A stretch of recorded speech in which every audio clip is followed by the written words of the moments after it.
Hello and welcome back to my channel. If you're new here, welcome to my channel. Today I'm going to be doing the brand new Queen Elizabeth II book tag, which was just recently created by Hannah. It was actually created before Her Majesty passed away, but unfortunately, like right around the time it was uploaded, we got the news that she had passed away. So just as like an even greater way to honor such an inspiring woman who lived a great life of, service and duty to her country. Like some people might be surprised, I love royalty and royal history so much because I'm such a proud socialist, but sometimes you can't control what you really like and love reading about and such like that. And so, Davy is joining me today. He's my Velveteen Rabbit because I'm going to be using the Velveteen Rabbit for one of the prompts later on. So let's just get down with it. A book about a royal family. Now, one of my favorite royals is my 36th great-grandpap, King Alfred the Great of England, the only English monarch who ever was known as the Great. I'm just like so happy and like inspired and like honored to be a direct descendant of him. And this is a Penguin Classic book, which I hope to add to my library very soon, just called Alfred the Great, Author's Life of King Alfred and Other Contemporary Sources. And it also includes excerpts from the Anglo-Saxon Chronicle, which like contemporary history of that era, and Alfred's own writings, his laws and will. And there's another biography about him called just simply Alfred the Great by Justin Pollard. And if you don't know, he was a very, very early English king, one of the very first kings of a united England. Instead, before they were just like, the king of Wessex and like just little kingdoms like that. And he was born about 1848 or 1849, and he lived until the 26th of October, 1899. And like Queen Elizabeth II, he wasn't expected to get the throne at all. She wasn't in the direct line of succession to the throne, and he was like the youngest son. All of his other brothers had been king before him, so basically like people weren't thinking, oh, we don't need to teach this guy how to be the king or give him the most solid education because he's just the youngest son. He's not going to be of much accord. And then surprised, he rose to the throne after all and became one of the greatest kings in history, either in British history and just like world history in general. And I really feel a connection to him because he was a man of letters. He loved learning and languages and literature. He promoted education as king, and he changed the language of instruction in schools from Latin to English because obviously that's what the common people can understand more. And he improved the laws in the military. And someday I really would like to write a novel about him. If you don't know, I'm a historical fiction novelist. Like Alfred the Great is one of the books I have on queue to write someday in future. As you might know from some of my other videos, I really love like Indian everything, like culture, history, religion, myths, language, music, food, like all that wonderful fun jazz. And I did a book review back in December called For the Play of God by Davy It's about the 125 life of Lord Krishna, the 8th incarnation of the god Vishnu. And it's just a wonderful, wonderful, absolutely amazing story. And it overlaps with the story of the Pandava brothers, who were like these 5 righteous brothers, and they were like, obviously they're all like royal families, so many people don't really know much about like royal families outside of the European continent, but there's a lot rich history and literature about royals in India. And it's just like this great war, the Mahabharata, breaks out between the wicked Kaurava cousins, who are 100 brothers and a token sister, and the 5 Pandava brothers. And there's also the Ramayana, which is Vishnu's 7th avatar, and just like wonderful, wonderful, absolutely heroic stories. If you want, you can go and check out that earlier video. I just absolutely love Indian history and literature and just everything to do with that. As you're probably well familiar with if you've read my main blog or watched many of my videos, I'm a huge Russophile. I have been so since late December 1992, around the time I turned 13 years old, and I particularly am interested, in the ruling families of Russia, the Rurikoviches, who were the first ruling family of Russia. Many people might not be so familiar with them, and of course of the second ruling family, the Romanovs. And I'm going to be that, pedantic nitpicker to point out they actually weren't technically a royal family. They were an imperial family, and the distinction is because the ruling couple, they were known as emperor and empress legally. They obviously, many people would call them like Tsar and Tsaritsa, but like officially and legally their titles were emperor and empress. And so when those are the ruling monarch's titles, you are known as an imperial family. Like, for example, Japan would also be an imperial family, but I realize that's a huge nitpick for many people. And anyway, I did promise recently I was going to do a video comparing and contrasting 2 books based off of some blog posts, which I wrote about this. This is Peter Kurth's Anastasia, the Riddle of Anna Anderson, which I read, I believe, twice in my life. Once when I was 15, about to turn 16. It made me a huge Anastasia, and I even did a research paper my junior year of high school, like proving this great big imposter was actually Anastasia. And then like years later, I read this book that completely wiped out my last vestige of belief this woman actually could have been who she said she was. Resurrection of the Romanovs by Greg King and Penny Wilson. That book is just like, you cannot read that book and come away thinking, oh, she really, really was Anastasia. I'm just going to plug my ears and eyes and tune out all this like earth-shaking new evidence that absolutely like disproves this faker's claim. And I just can't wait to present this in a video form. And I've also read many other books about the Romanovs over the years. Like, for example, Helen Rappaport, she's a historian. She's written many books about the family, like, for example, the Romanov sisters, although technically they should be the Romanova sisters, because like Russian surnames have grammatical gender. That's another thing that kind of annoys me. I've seen a lot of these books, like sort of like historical fiction light, and they're using male surnames for female characters. Like, seriously, how much research did you do? And she also wrote a book called Last Days of the Romanovs, and just wonderful books. I highly encourage you guys to check her out. And another good book I've read is The Flight of the Romanovs by John Curtis Perry and Konstantin V. Pleshikov. It's basically what happened to the surviving Romanovs after they basically had to flee the new Soviet Union and start new lives in places like France and England and Denmark and Germany. They were basically like, had to actually survive on their own and get jobs like normal people in the real world. They didn't have their millions of rubles and like giant mansions and yachts and palaces to fall back on anymore. Not to like promote myself too much, but I also did write an alternative history about Nicholas and Alexandra's only son and their youngest child, Tsar Alexei II. I just always felt a super rational connection to this beautiful boy, and I just wanted to give him a long life, beat the odds against hemophilia, be rescued and come to the throne and go down in history as Russia's most enlightened, beloved, like just greatest ruler ever. And that's absolutely one of the things I absolutely love researching about Russian history. And if you are interested, I do highly encourage you guys to like check out the rest of the family. It wasn't just Nicholas and his immediate family. He actually had lots of cousins and uncles and aunts, and as well as minor nobility and non-ruling relatives, such like that. So just think, besides like what the most about, you might be pleasantly surprised and discover some really interesting, fun, new people you didn't even know about in the Romanov extended family. Number 2, the Queen was born in 1926, a book that came out in the 1920s, and I chose a classic, timeless favorite, The Velveteen Rabbit by Marjorie Williams, which came out in 1922. So this is just its centennial celebration anniversary this year, and obviously many people know the story. A boy gets a splendid, marvelous velveteen rabbit for Christmas, and he soon loves it above all his other toys, and it's just the rabbit becomes so loved and worn down because the boy's constantly playing with him, and they try to take the toy away from him when he's sick, and he shouts, no, like, don't take the toy away from me, he's real. And like the rabbit is so happy because the boy loves him that much. And then one day the boy gets very sick with scarlet fever, and they have to like burn all the bedding and the toys, everything that came into contact with him. I know that sounds so cruel today, but that was what many people believe they had to do before they really understood like modern disinfectant and such. And the rabbit is like crying. He's in a pile of garbage, like waiting to be burnt. And then he, turns to a real rabbit hopping in the field with all the other rabbits. That, there's a story that really makes him emotional. Like, this is my Velveteen Rabbit, Davy. My paternal grandma made him for me, I think about 1987, maybe 1988. So he's about 35 years old now, and he's been with me so like absolutely so much.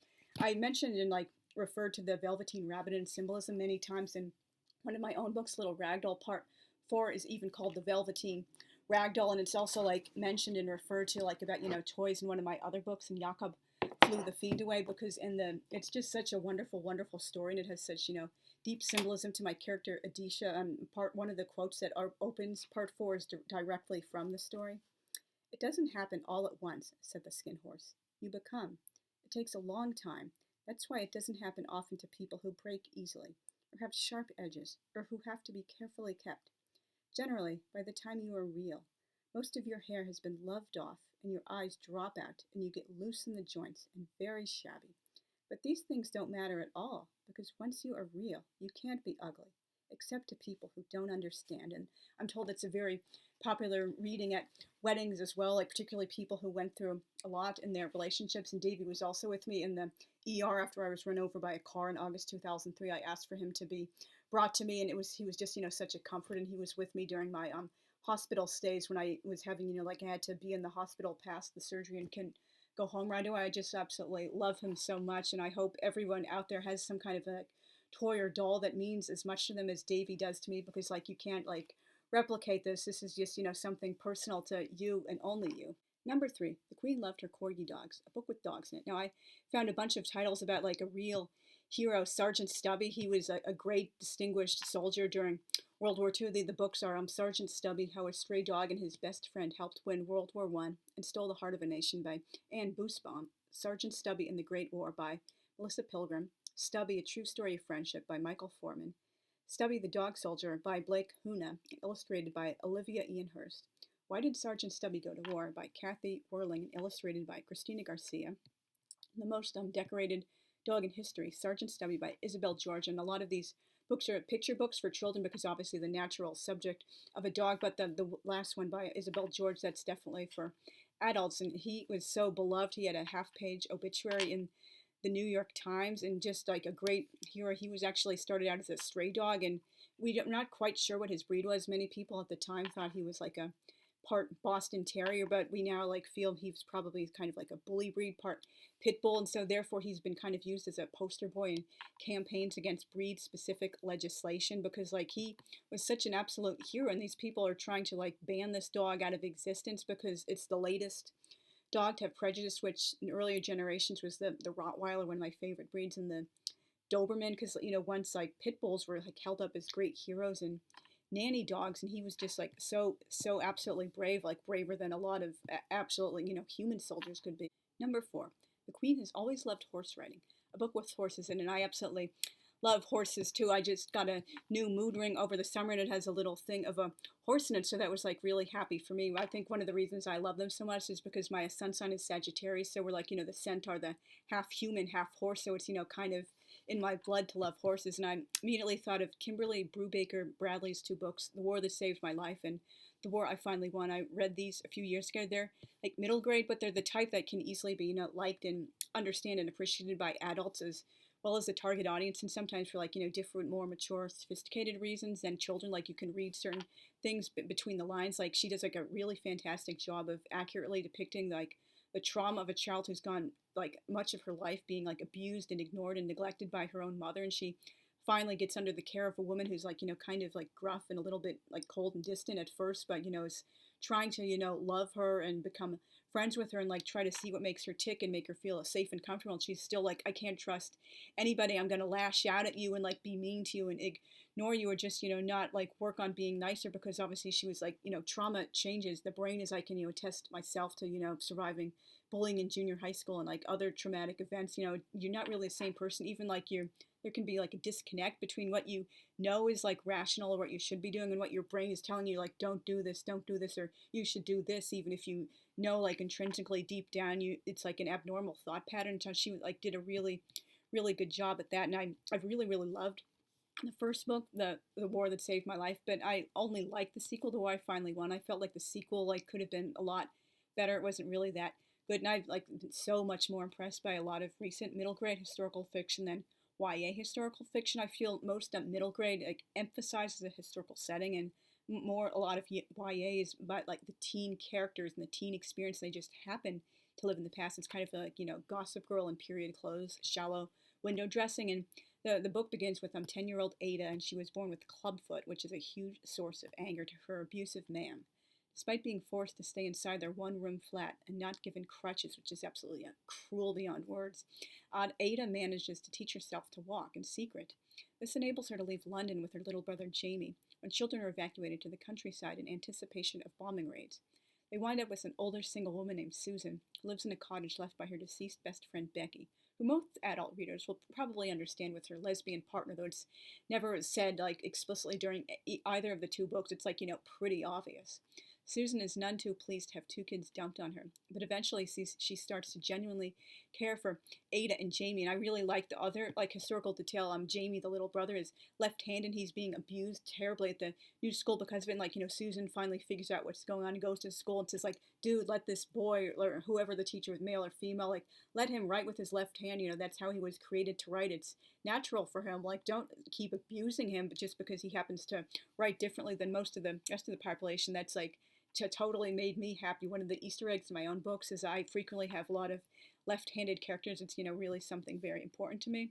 And as I mentioned earlier, because of her past abuse, Ada is loath to let down her guard and let Susan love her or do anything nice for her.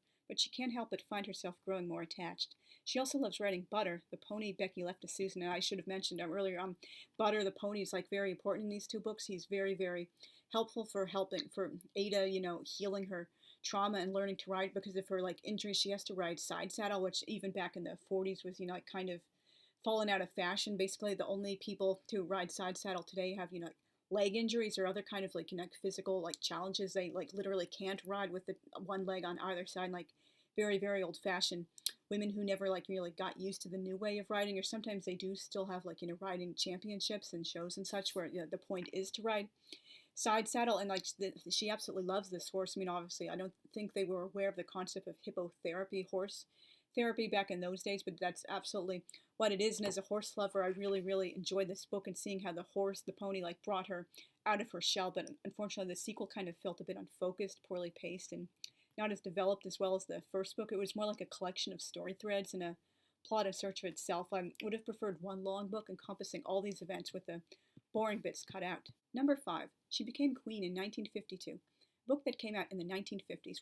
One of the ones which came to mind was the book Flowers for Algernon by Daniel Keyes, which was published in 1958. It was originally published, I believe, in serial form, and some people might know it better as like a long short story / novella. That was how I first read it in my 7th grade English class, which was at the 8th grade honors level, and I eventually years later like read the full book. One of my books, which is also unfortunately in storage, 900 Miles Away, and it's the story of Charlie, a man who has like an intellectual disability. In that era they used the R word, which wasn't like considered an insult. That was just like considered like proper medical terminology for what he had. But he was like his very low IQ, and he has a teacher named Alice whom he's very close to, and there's a little mouse named Algernon, and he gets a special operation. They want to see if he can become smarter, and he does. And like Charlie is like really intrigued by this operation, says I want to be one of the human guinea pigs for this operation. And Alice feels like Charlie is really like determined. He genuinely wants to learn and become smart and become like like other so-called normal people, and so he agrees to the operation. And Charlie like really advances, and he starts becoming a genius, and just like worlds are opening up to him that he never experienced before. And there's also some like backstory throughout the book, like for example his relationship with his parents and sister, and growing up like disabled, like things like that, because particularly back in those days it was like much more challenging. But then there's like a complication because the mouse Algernon, he suddenly seems to be like regressing, and then they're afraid, oh, this is going to happen to the humans who experience this operation too. And like Charlie has to be prepared for like, what if my intelligence starts shrinking as well? What's going to happen to me? And it's like a very, very powerful, moving story. So thank you very much for watching. If you've not already, please consider subscribing and hitting the notification bell, and also really appreciate seeing comments from all my viewers. I really want to become friends with more people on BookTube and AuthorTube, and God willing, my next video will be tomorrow. I will be reciting the first 57 lines, if it's 19 tercets of Canto 2 of Inferno in the original medieval Florentine Tuscan Italian in honor of Dante's 701st death anniversary. So if you're interested in like Dante and poetry and recitations and stuff like that, tune in tomorrow. And I thank you very much again for watching. I'll see you soon. Thanks. Bye.